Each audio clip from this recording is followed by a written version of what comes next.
L'hydre de Lerne est un monstre de la mythologie grecque, fille des géants Typhon et Échidna, et sœur notamment du lion de Némée ou de Cerbère.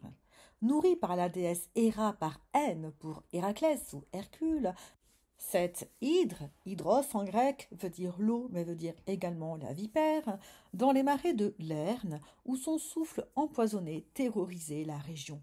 Elle est célèbre pour ses multiples têtes, souvent neuf, dont une immortelle, qui, repoussée par deux dès qu'une était tranchée par quelqu'un. L'affrontement avec l'hydre constitue le deuxième des 12 travaux imposés à Héraclès par le roi Eurysthée. Pendant le combat, Héra envoya un crabe géant, Carquinos, pour distraire Héraclès en lui pinçant le pied.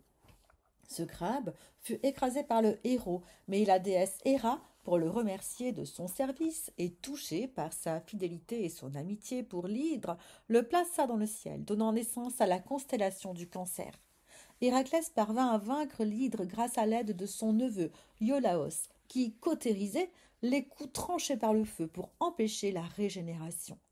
Après avoir tranché l'unique tête immortelle, Héraclès l'enfouit sous un lourd rocher. Le héros trempa ensuite les flèches dans le sang venimeux de l'hydre, les rendant mortelles. Ce poison causera ironiquement sa propre mort plus tard. Ce travail ne lui fut pas comptabilisé puisqu'il était aidé par son neveu.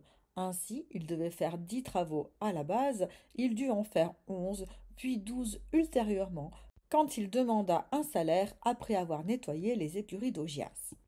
Mais revenons à notre hydre de Lerne. Évidemment, le sens premier du mythe, c'est l'intérêt de la cautérisation. Cautériser une plaie permettait de la soigner et d'empêcher la multiplication des lésions dues à une infection. Un autre sens majeur du mythe est que l'hydre symbolise un mal récurrent ou persistant qui se multiplie si on ne s'attaque pas à sa racine profonde. Vaincre l'hydre représente l'idée que certaines épreuves de la vie ne peuvent être surmontées non pas par la simple force brute, mais exigent de la stratégie et parfois une aide extérieure. Le mythe illustre la nécessité de couper les mauvaises habitudes ou les problèmes à leur source, donc par cautérisation, plutôt que de s'épuiser à combattre leurs simples conséquences, c'est-à-dire les têtes qui repoussent.